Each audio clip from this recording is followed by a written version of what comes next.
ذرا سوچئے، اگر کوئی مقتول موت کے بعد واپس آ کر اپنی ہی قاتل کا نام بتا دے۔ آج ہم ایک ایسی ہی حیران کر دینے والی کہانی کی تہہ تک جانے والے ہیں، جہاں بالکل ایسا ہی ہوا تھا۔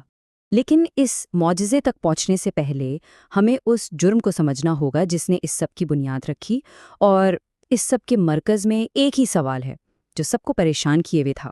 تو کہانی کچھ یوں ہے کہ ایک معاشرے کے بیچوں بیچ ایک گہرا راز دفن تھا۔ ایک آدمی کا قتل ہو چکا تھا اور کوئی گواہ نہیں تھا، کوئی سراغ نہیں تھا، بس چاروں طرف خاموشی کی ایک دیوار تھی۔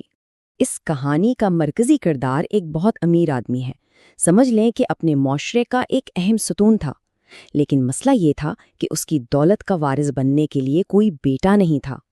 اس کی میراث کا حقدار کون تھا؟ اس کی ایک بیٹی اور ایک بھتیجا۔ لیکن بھتیجے کے دل میں لالچ نے گھر کر لیا تھا۔ اس نے ایک منصوبہ بنایا جو جتنا ظالمانہ تھا اتنا ہی شاطرانہ بھی۔ وہ صرف دولت کا وارث نہیں بننا چاہتا تھا، وہ اسے چھیننا چاہتا تھا۔ اپنے چچا کا کام تمام کرنے کے بعد اس نے اپنی چالاکی کا ایک اور ثبوت دیا۔ اس نے لاش کو چھپایا نہیں، بلکہ اسے ایک ہتھیار کے طور پر استعمال کیا تاکہ افراتفری اور جھگڑا پیدا کیا جا سکے۔ بھتیجے کا جھوٹا الزام ایک ایسی چنگاری تھی جو پورے معاشرے کو جلا سکتی تھی۔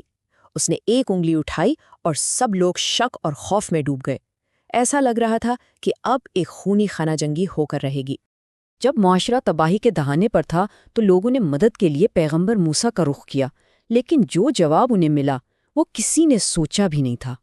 ایک منٹ، کیا مطلب وہ مدد کے لیے گئے تھے کہ قاتل کو ڈھونڈا جائے، اور انہیں حکم ملا کہ جاؤ ایک گائے ذبح کرو؟ آپ خود سوچیں ان کے چہروں پر کتنی حیرانی ہوگی۔ یہ صرف الجھن نہیں تھی، یہ تو جیسے ایمان کا امتحان تھا۔ وہ انصاف مانگنے آئے تھے اور بدلے میں انہیں ایک پہیلی مل گئی، ایک ایسا حکم جس کا ان کی مصیبت سے دور دور تک کوئی تعلق نظر نہیں آ رہا تھا۔ سیدھا سیدھا حکم ماننے کے بجائے انہوں نے سوالات کرنا شروع کر دیے، اور ان کے ہر سوال کے ساتھ ان کا کام اور بھی خاص اور مزید مشکل ہوتا چلا گیا۔ ایسا لگ رہا تھا جیسے ان کی اپنی ہچکچاہٹ ہی ان کے کام کو مشکل بنا رہی تھی۔ وہ یقین چاہتے تھے تو انہیں ایک ایسا کام دیا گیا جس میں ذرا سے بھی غلطی کی گنجائش نہیں تھی، ایک ایسی مخصوص گائے کہ اسے ڈھونڈنا ہی اپنے آپ میں ایک معجزہ کا۔ اور یہ لاکھوں میں ایک گائے انہیں کہاں ملی؟ کسی امیر تاجر کے پاس نہیں، بلکہ ایک ایسے شخص کے پاس جس کا کوئی سوچ بھی نہیں سکتا تھا۔ اور یہیں سے اس کہانی میں ایک اور کہانی شروع ہوتی ہے جس نے سب کچھ بدل دیا۔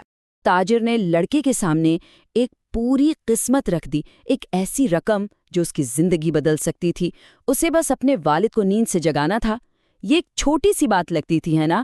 لیکن اس لڑکے کے لیے یہ دولت اور عزت کے درمیان ایک انتخاب تھا، اس کی روح کا ایک امتحان۔ اور اس لمحے جب قسمت داؤ پر لگی تھی، لڑکے نے ایک ایسا انتخاب کیا جس کی گونج آج بھی سنائی دیتی ہے۔ اس نے اپنے والد کو چنا، اس نے احترام کو چنا، اس نے محبت کو چنا۔ اور محبت اور احترام کے اس سادہ سے عمل کے لیے لڑکی کو ایک ایسا تحفہ ملا جس کا کوئی مول نہیں تھا۔ وہ اسی گائے کا مالک بن گیا جس کی تلاش پوری قوم کر رہی تھی۔ لڑکے کا انعام صرف سونا نہیں تھا، بلکہ یہ ایک بہت بڑی چیز کی علامت تھی۔ یہ اس بات کی نشانی تھی کہ اس دنیا میں مہربانی اور احترام کے کام کبھی ضائع نہیں جاتے، انہیں ایسے طریقوں سے نوازا جاتا ہے جن کا ہم تصور بھی نہیں کر سکتے۔ تو جب وہ خاص گائے آخرکار مل گئی تو آخری مرحلے کے لیے سٹیج تیار ہو گیا۔ سچائی کا لمحہ آ پہنچا تھا اور پوری قوم نے اپنی سانسیں روک لی تھیں۔ قربان کی گئی گائے کا ایک ٹکڑا مقتول کے جسم کے پاس لایا گیا۔ یہ ایک بہت ہی عجیب اور پر اسرار رسم تھی، لیکن یہی وہ چابی تھی جس سے سچائی کا تالا کھلنا تھا۔ اور پھر ایک ایسے لمحے میں جس نے ساری منطق کو پیچھے چھوڑ دیا، اس مردہ شخص نے اپنی آنکھیں کھول دیں۔ مجمع میں ایک سنسنی کی لہر دوڑ گئی جب وہ آدمی اٹھ کر بیٹھ گیا۔ اس کی آنکھیں اچانک روشنی میں جھپک رہی تھیں۔ وہ زندہ تھا، چاہے صرف ایک لمحے کے لیے، ایک خوفناک سچ بتانے کے لیے۔ اور پھر ایک ایسی آواز کے ساتھ جو کسی دوسری دنیا سے آتی محسوس ہو رہی تھی، وہ بولا۔ اس نے اپنے قاتل کا نام لیا، اس لالچ کو بے نقاب کیا جس کی وجہ سے یہ سب کچھ ہوا، اور پھر اپنا مقصد پورا کرنے کے بعد وہ واپس موت کی خاموشی میں چلا گیا۔ اور بس اسی کے ساتھ طوفان تھم گیا۔ سچ سامنے آ گیا تھا، انصاف ہو چکا تھا، اور ایک معاشرہ جو شک اور خوف کی وجہ سے بکھرنے والا تھا، ایک بار پھر امن میں تھا۔ تو یہ ناقابل یقین کہانی ہمیں ایک سوال کے ساتھ چھوڑ جاتی ہے، کیا ہم سچائی کے خود ظاہر ہونے کا انتظار کرتے ہیں یا پھر ان چیزوں پہ یقین رکھنے کا ایمان رکھتے ہیں جنہیں ہم دیکھ نہیں سکتے؟ آخر میں شاید سب سے بڑا معجزہ کسی مردہ کا زندہ ہونا نہیں بلکہ ایمان کی وہ طاقت ہے جو پہاڑوں کو ہلا سکتی ہے اور گہرے سے گہرے اندھیروں میں بھی روشنی لا سکتی ہے۔